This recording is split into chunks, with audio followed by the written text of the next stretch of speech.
Kim Ramsay is a criminologist of 17 years standing. She was trained in Leicester in the United Kingdom in the field of clinical criminology.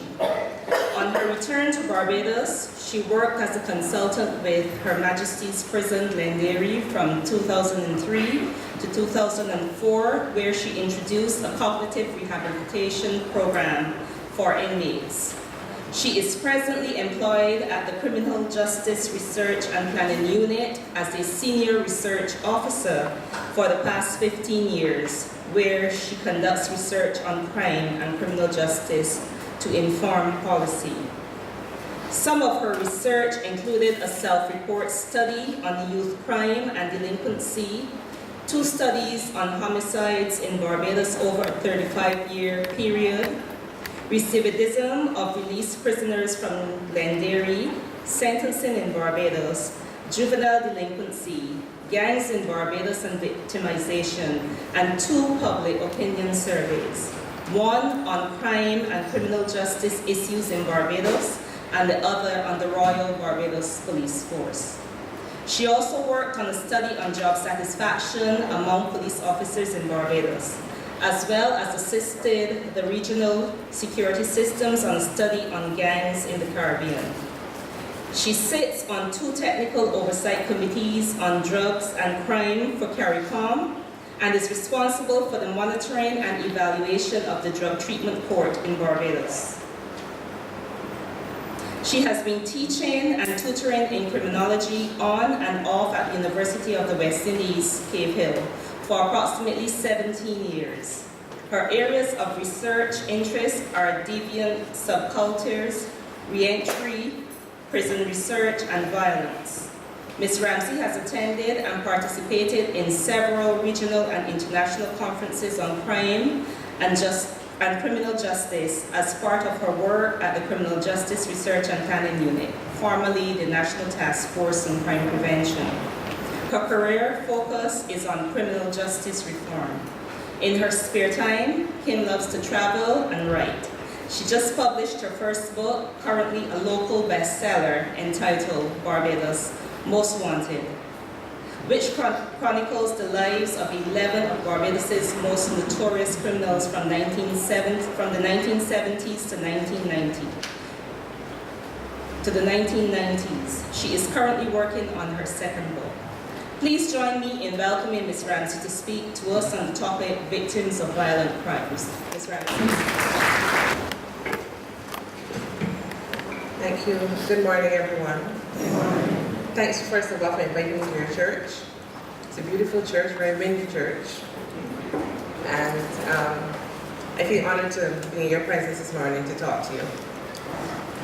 I have chosen, when Ricardo Blackman approached me about speaking on a topic related to crime, since crime is very topical right now, I said that I would focus on victims, considering that we always talk about the criminal and the focus is always on what made this person become a criminal, but as you will see when I speak to you this morning, I'm going to speak about victims because they're usually forgotten players in the criminal justice system, and they're just as important as in the whole field of criminology as the perpetrator.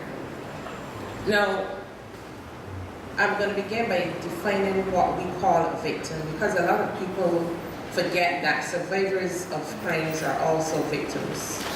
So, by definition, a victim is a person who has been impacted by a criminal act, either directly or indirectly. Indirectly, we're talking about, as I just said, so the surviving family, partners of a person who's been a victim, their other loved ones, the community generally is also a victim of crime, as well as the government. The perpetrators' families are also victims of crime.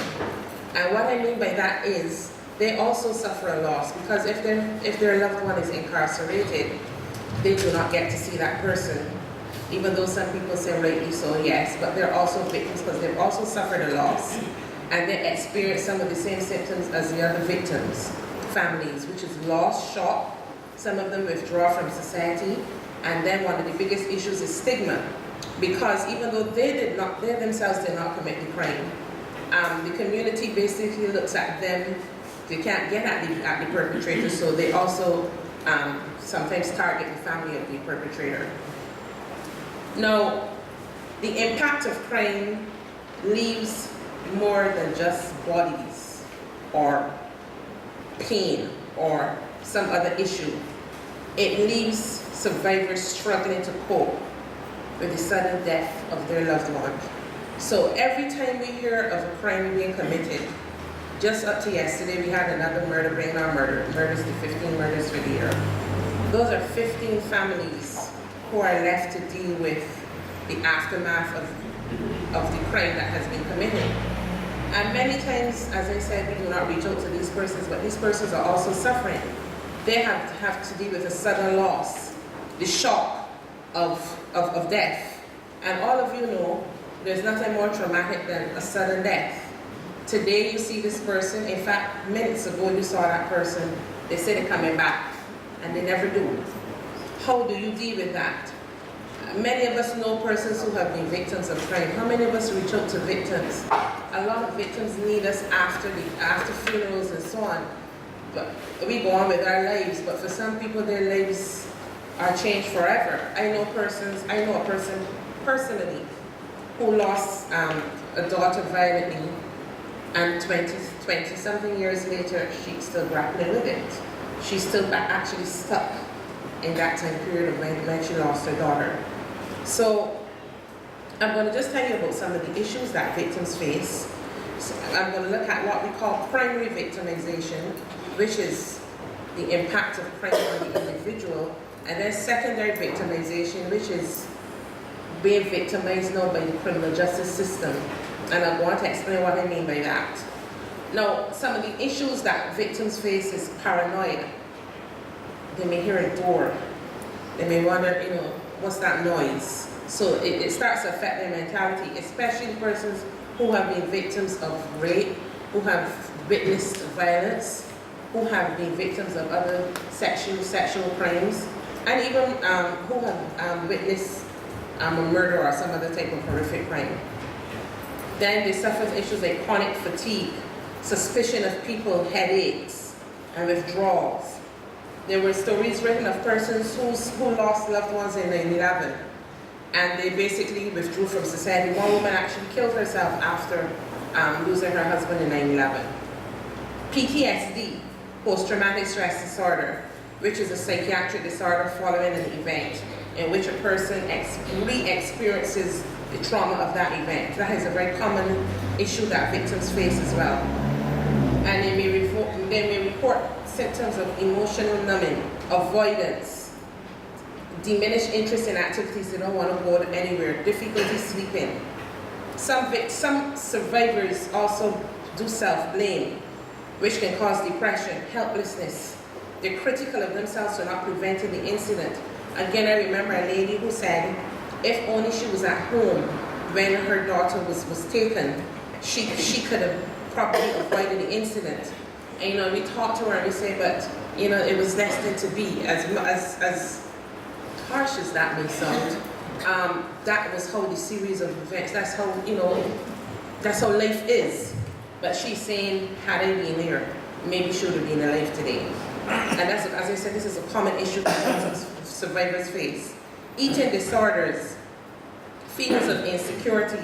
Some people have trouble in their relationships, stress, shock. So it goes on and on in terms of the factors that victims face. And as soon as the incident occurs, the most common reaction to violence is anger. Why was this person taken from me? They sometimes want to go for the perpetrator. They want to go to court. Some may even take a gun to court. It has not happened, well, yes, it has happened in Barbados. Luckily that was stopped. But there are incidences in the States and other parts of the world where survivors, the families of the victim, they go into court and they try to go after the perpetrator. So that, as I said, is the initial shock.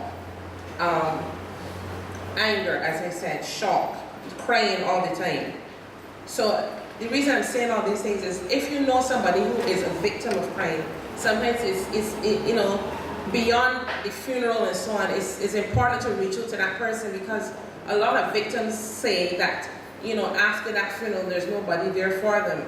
And that is when they're needed the most to deal with the aftermath, as I said, of the violent crime. Health costs. Now, violence is causing our society millions and millions of dollars. Currently, my department is doing a study looking at the economic cost of crime. But crime, that's when I said government is also a victim of crime. We, the society, our taxpayers, we have to face the burden of crime, because we, the taxpayers, have to pay. We have to pay to keep persons incarcerated. We have to pay for the healthcare costs. Every time somebody's shot in Barbados, there's a cost to me and you. And sometimes it robs other persons of bed space. You may have a person who's sick, but that critical person, that person who's been shot, takes precedence in terms of bed space and so on. So there are health costs associated with being a victim of crime, and there's emotional costs, mental health care costs, which can go on for years and years. So now I'm going to look at what is secondary victimization. As I said before, this is when now the criminal justice system becomes the quote-unquote perpetrator, when the system is seen by the victim as contributing to their victimization. What do I mean by that? Some argue that the victim is the forgotten player in the criminal justice system. And the concerns are that the courts give too many rights to criminals and not enough to the victim. Some of the issues that victims face in the criminal justice system: long waits to bring perpetrators to justice. Some people have to wait years and years. An incident happened 5-6 years ago, they're still waiting for justice for their loved one. Some people die and don't get the justice. Then we have persons being placed on bail. Up to about a week or two ago, I was listening to Brass Sacks, and I heard a lady complaining about the fact that her loved one was killed, and she saw the perpetrator is on bail, and the perpetrator walks up and down the streets like nothing has happened. Meanwhile, her loved one is dead, and it hurts her to see that this person is walking about and nothing is happening to this person. And with the issue of bail, where people get bail, that's, as I said, that's a very topical issue.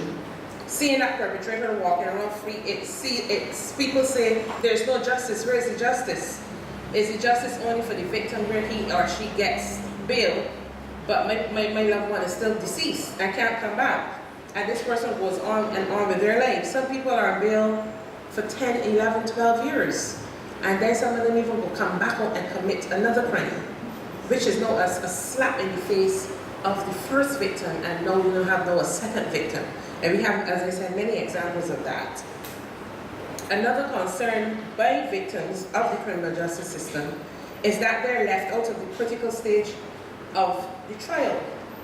Where is the victim in the middle of the trial? Sentencing.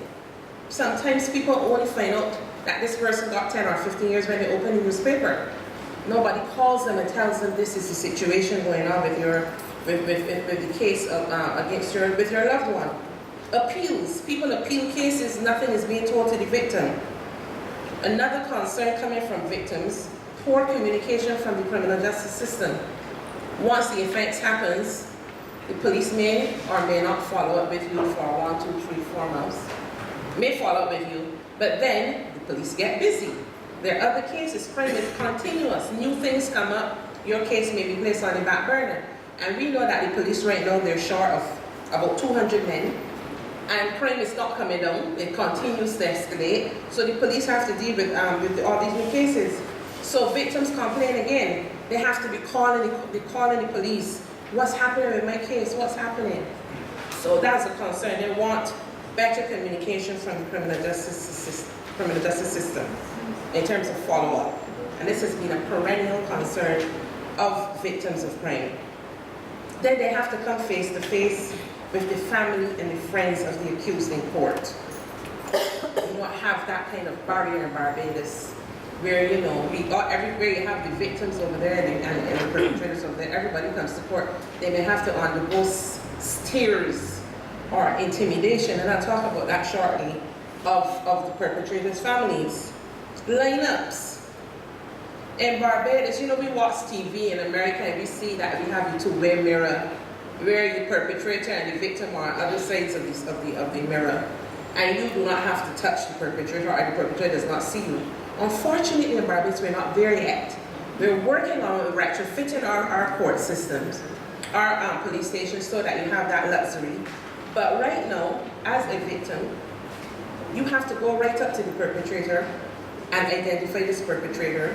And I don't know about you, but if somebody had just come from, you know, raping me or doing some other serious crime, I do not want to be physically in front of that person and touch that person, especially in this day and age where that person is more likely than not to be out on the streets in 2 to 3 months.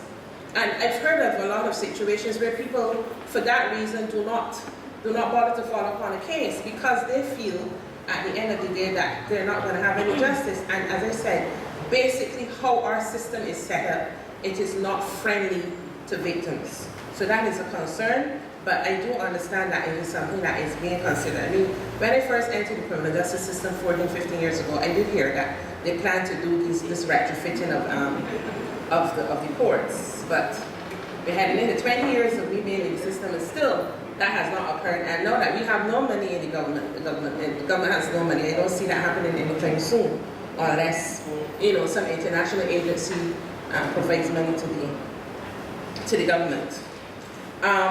No victim compensation. I mean, the list is daunting.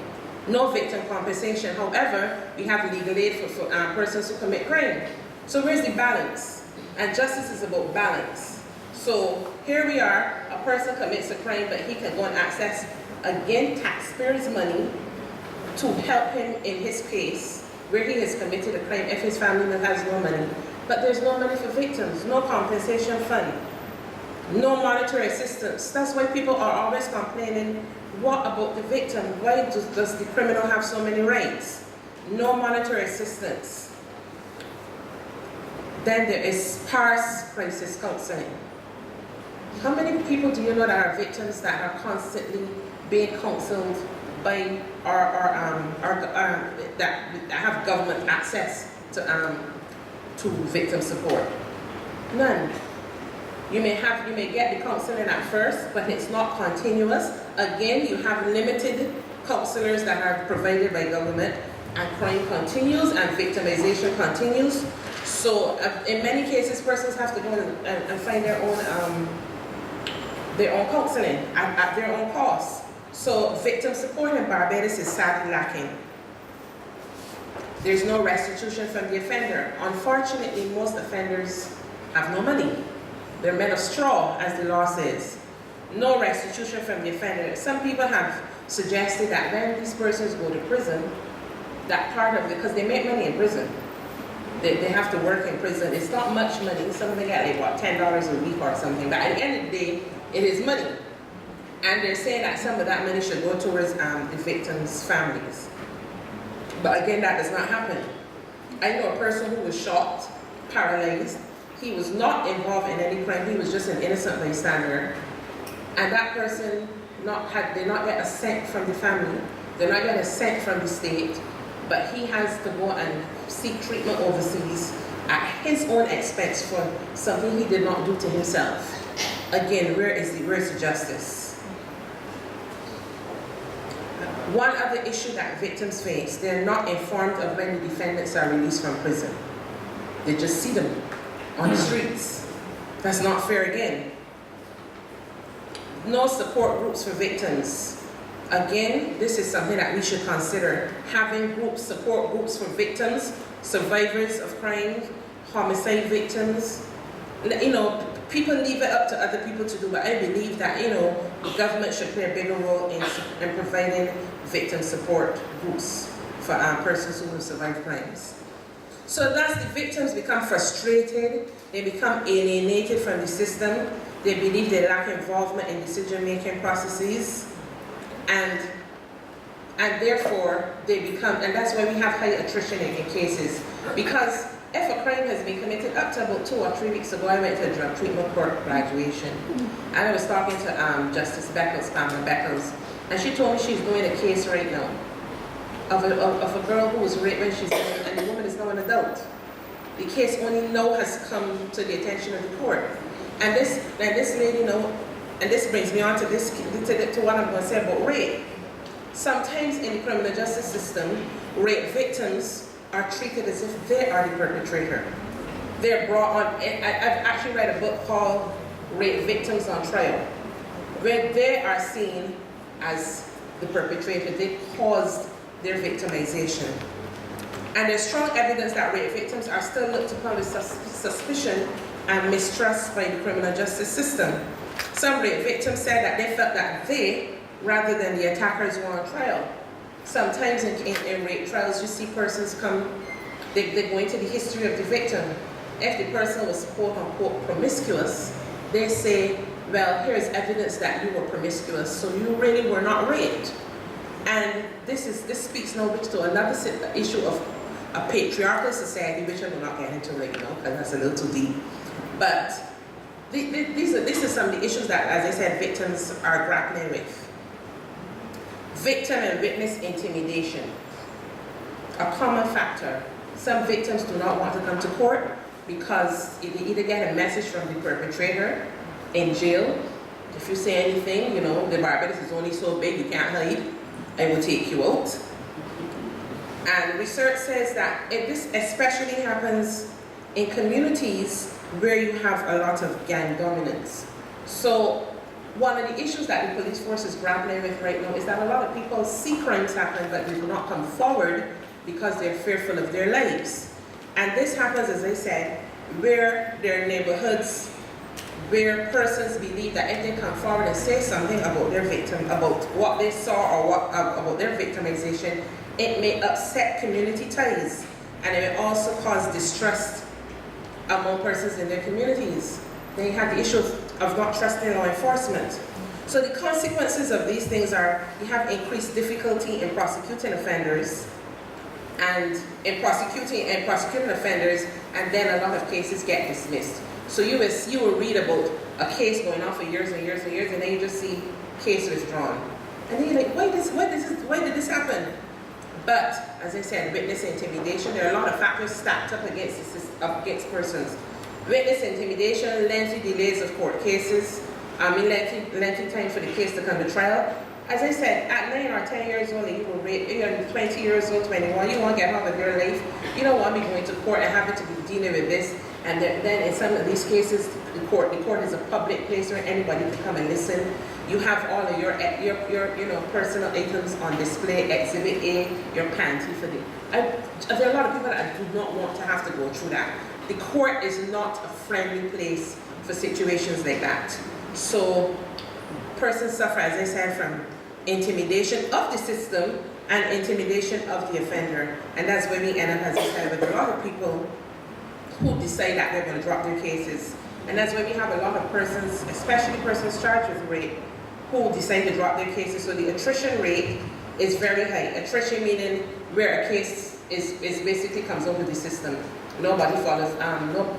If you have, say, 500 people, I'm just throwing over for you, 500 people who have laid a case for rape, and you end up with 100, that means that that 400 persons basically have, for various reasons, the cases have dropped out of the court system for all the reasons I just mentioned to you.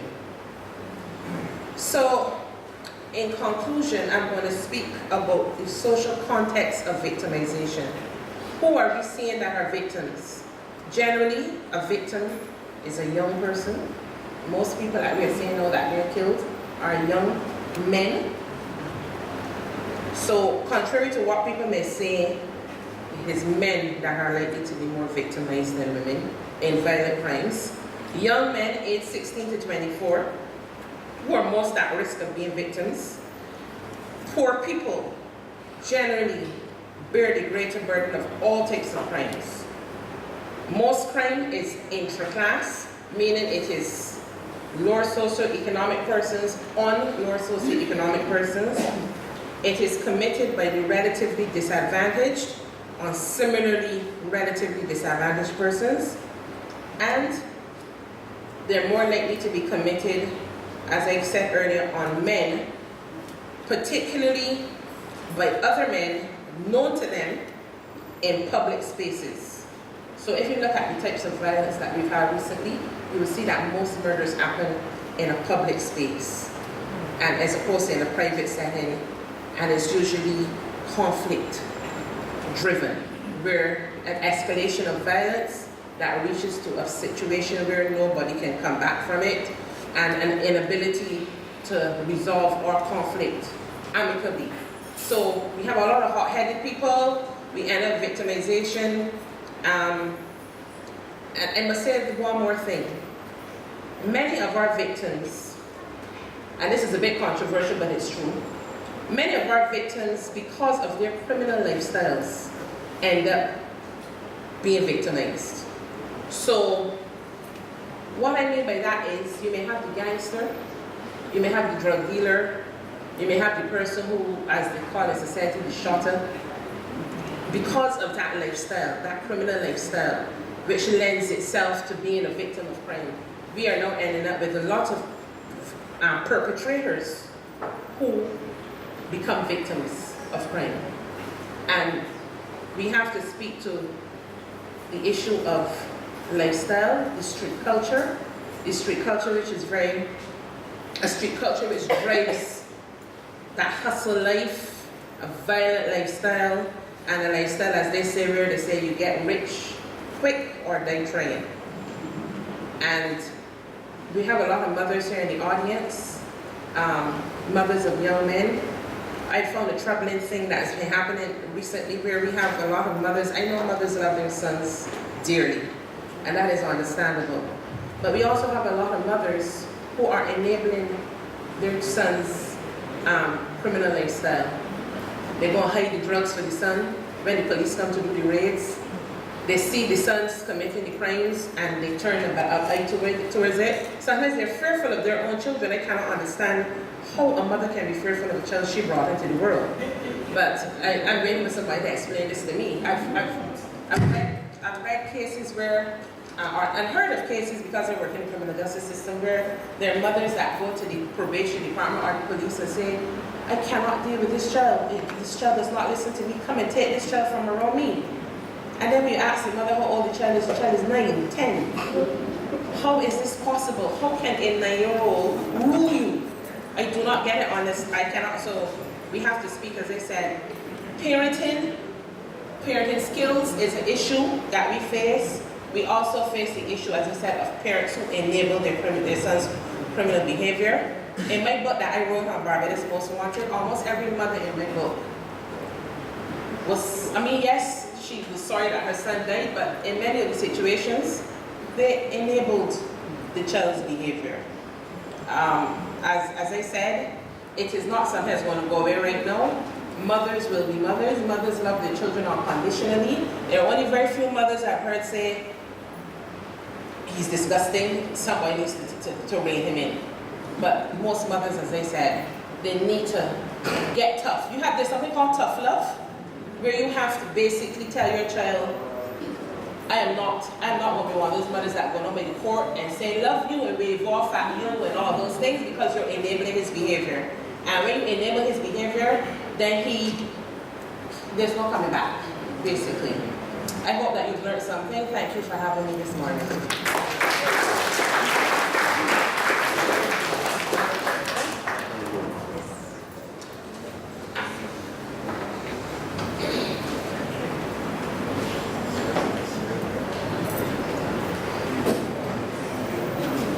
Church, good morning. Let's hear it again from Ms. Ramsay.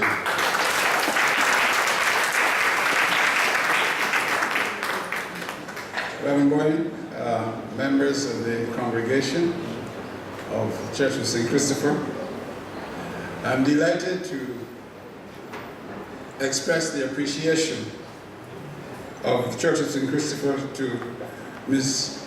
Ramsay this morning for taking time out not only to share in holy worship with us, but also to throw some light, and I'm sure you all will agree with me that she did throw lots of light on an evidently multifaceted topic of victims of violent crime, which she described most adequately as the forgotten players in the criminal justice system. I think that in essence, what Ms. Ramsay sought to do was to make the point that victim support is sadly lacking in Barbados. And in her presentation, she made some very pertinent references to the whole question of parenting. And I found that her reference to how rape victims are perceived was most interesting. I think that in essence, you'll agree with me that her presentation was most provocative and stimulating, and it has given us lots of food for thought to take away when we leave here this morning. Ms. Ramsay, we are very happy to have you, delighted to have you. We consider it a very special privilege and honor to have you here, and we look forward to having you back at the Church of St. Christopher as soon as it can be arranged. Thank you very much.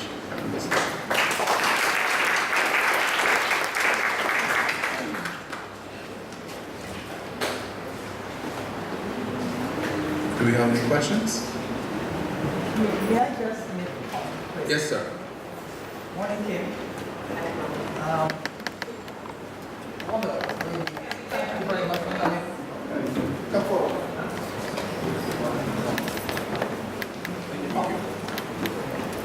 Good morning. I want to thank you for coming to church this morning and being so eloquent of your presentation. In my view, you were on point. There were a number of issues that came up that I really want to concur with you, but particularly those on the issue of the called identification rates. As you know, I am a member of the Royal Barbados Police Force, and in fact, sorry, I'm not.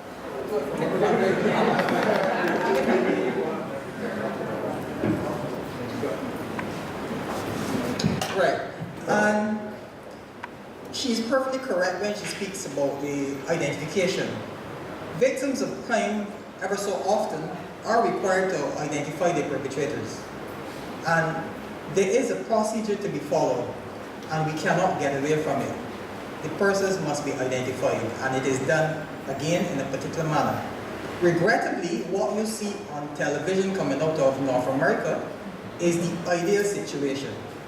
Barbados is still grappling with their situation. You know, I know that there are a few suites that were put together at various stations, but they seem not to have worked out in the manner that we were expecting for them to roll them out.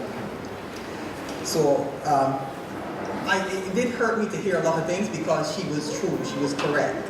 And being a member for the last 38 years, so half my life is in this job, so I had to say something. I felt compelled to comment. I talk with Kim from time to time. I know she's going to be truthful, and I must support her. With regard to victims of crime, there is some counseling, but it's very limited. That may go on for just a short period. But as indicated by her, it requires that those victims and their families sometimes need to be counseled for longer periods. There's always a cost to everything. You talk about economic cost of crime. You can appreciate that if you become the victim of a crime, let's say somebody burnt your house with all your items, you're going to be at a disadvantage. The question is who's going to pay?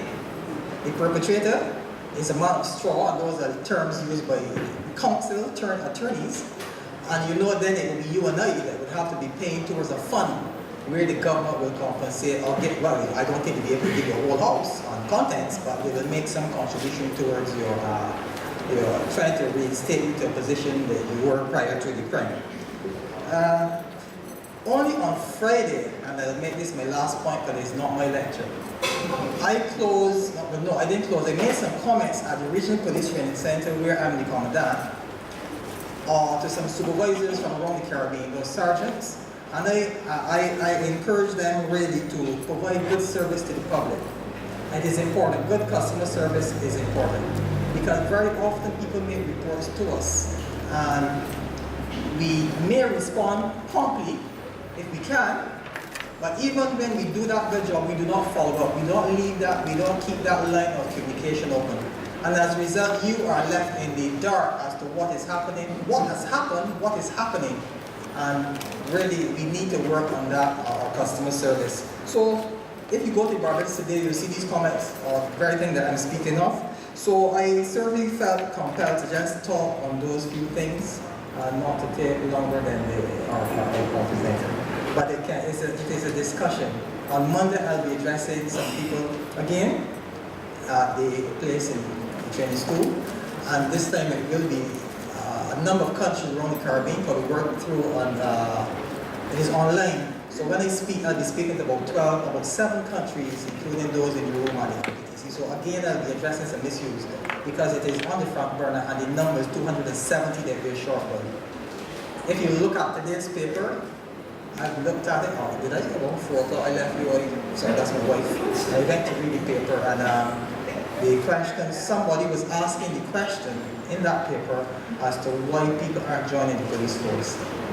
You can imagine the reason. Thank you.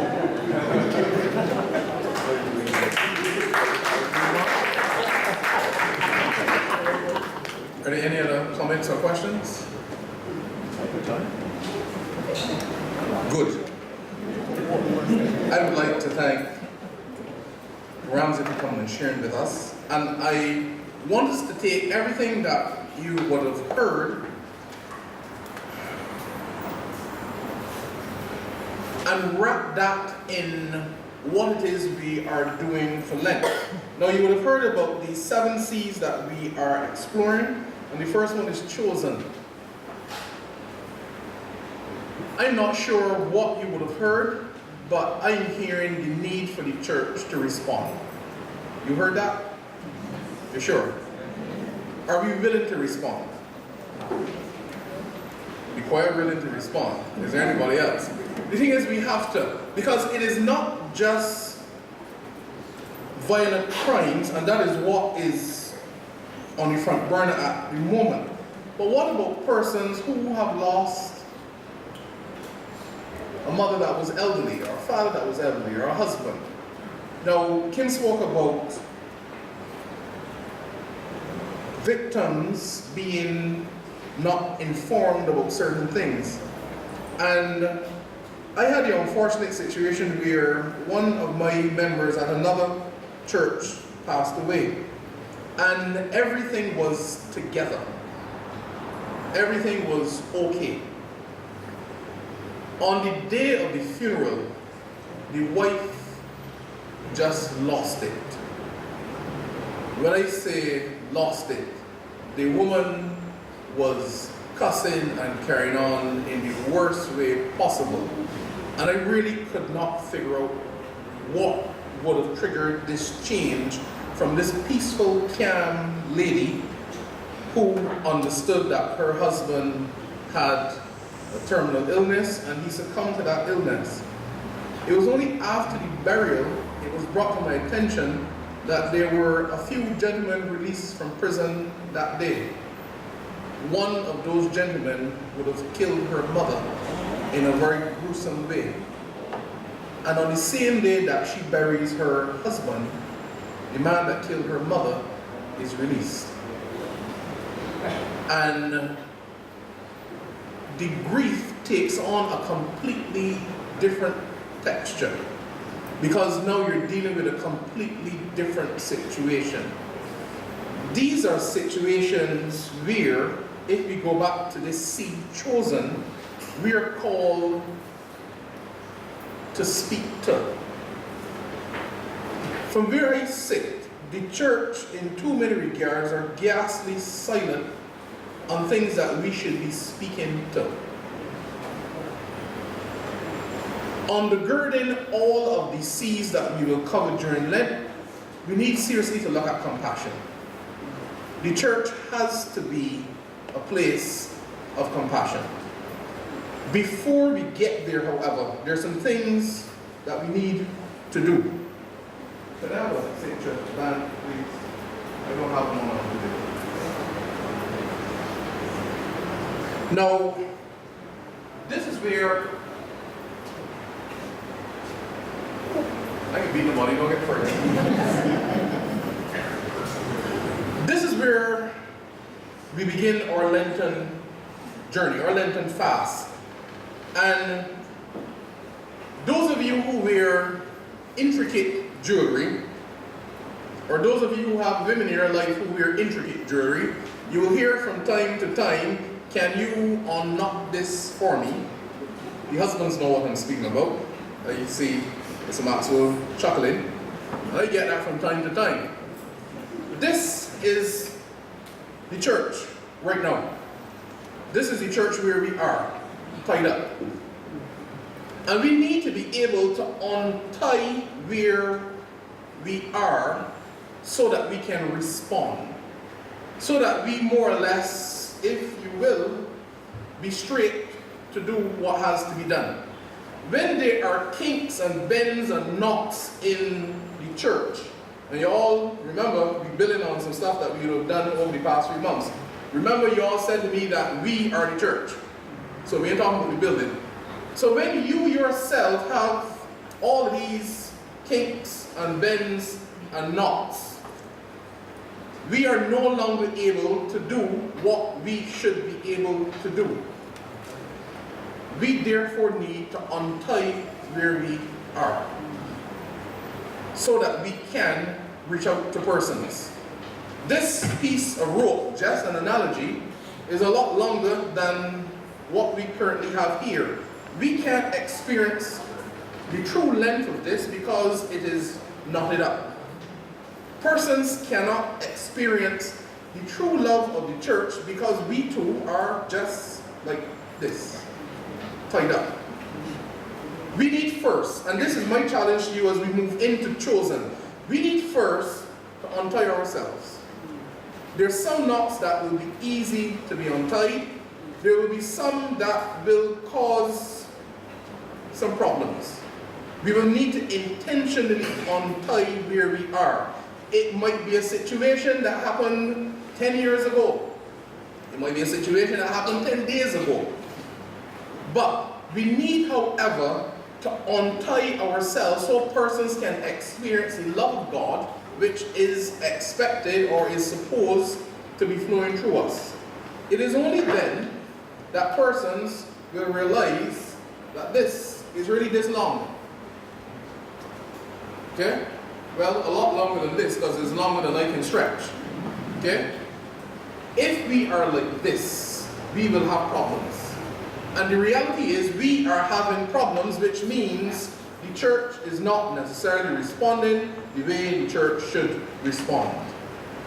I want to take your mind to a piece of scripture that we will hear later on during Lent. Somewhere around Palm Sunday, we will hear of Jesus sending 2 disciples to go and get a donkey that is tied to a doorpost. I'm not saying that none of us are donkeys. Let's use the word colt. Donkey might be offensive. These 2 disciples were sent to untie a colt and to bring it. There's a lot of symbolism in that. To untie something is more or less to set it free. The fact that it was tied to a doorpost is symbolic of transition into something else. He not only said untie it, but he said untie it and bring it to me. Whatever it is that has us bound, we are expected to bring to Jesus. Untie it and bring it to Jesus. To untie it is to accept that it has happened. There's nothing more you can do about it. It has already happened. Let us bring it to Jesus and leave it. We are chosen to speak out. We cannot speak out if our hearts, our minds, our very selves are tied up.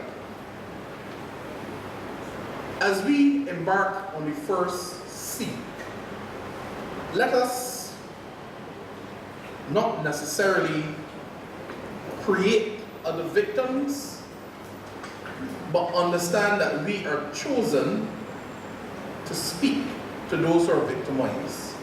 That we are called to be the voice for those who many consider voiceless. Because the church has a role to play.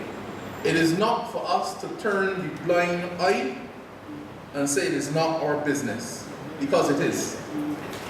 That is not the society in which we live. We would have heard that in the presentation as well. People see things, but they somehow think, that ain't got nothing to do with me, keeping my mouth shut.